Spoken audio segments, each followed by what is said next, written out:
Hello students, 10th Maths Chapter 2 Numbers and Sequence Exercise 2.4 4th sum இந்த வீடியோல பார்க்கலாம். Find the indicated terms of the following sequence whose nth terms are given. உங்களுக்கு general term மாதிரி கொடுத்திருப்பாங்க. அவங்க என்ன term கண்டுபிடிக்க சொல்லிருக்காங்களோ அதை மட்டும் நம்ம substitute பண்ணி கண்டுபிடிச்சாலே போதும்.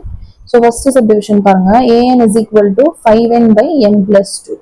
இப்போ a6 a13 நம்ம கண்டுபிடிக்கணும். இதுல n-க்கு பதிலா 6 13 substitute பண்ணா என்ன வேல்யூ கிடைக்குது அப்படின்றத பார்க்கலாம்.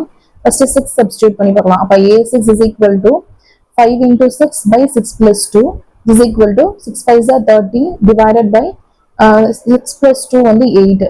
So 30 by 8 which is equal to cancel பண்ணோம் அப்படின்னா 4 times இது 15 times, so 15 by 4. அடுத்து பார்த்தோம்னா a13 na n-க்கு பதிலா 13 substitute பண்ணணும். So a13 is equal to 5 into 13 divided by 13 plus 2. 5 into 13 divided by 15. ஓகேயா? இப்போ வந்து கேன்சல் பண்ணலாம். இப்போ வந்து 5 டேபிள்ல போகும் இல்லையா? ஸோ இது வந்து 1 டைம், இது வந்து 3 டைம். So 13 by 3 answer. ஓகேயா? அடுத்த செகண்ட் சப்டிவிஷன் பாருங்க. an is equal to minus n square minus 4. இதுல நமக்கு a4 a11 நம்ம கண்டுபிடிக்கணும். இப்போ a4 ஃபர்ஸ்ட் சப்ஸ்டிட்யூட் பண்ணலாம். n-க்கு பதிலா 4 சப்ஸ்டிட்யூட் பண்றோம். So a4 is equal to minus இங்க வந்து 4. So 4 square minus 4. 4 square-னா 16. So minus 16 minus 4. 20 minus பண்ணா என்னது 12.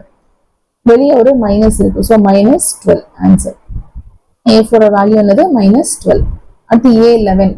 a11னா n-க்கு பதிலா 11 சப்ஸ்டிட்யூட் பண்றோம். இங்கே 11னா இங்கே 11.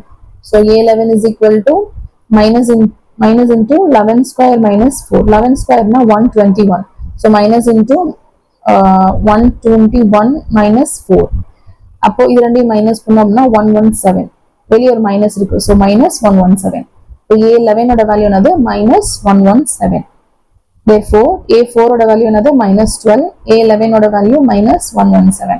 இதோட இந்த சம் முடிஞ்சா. Thank you.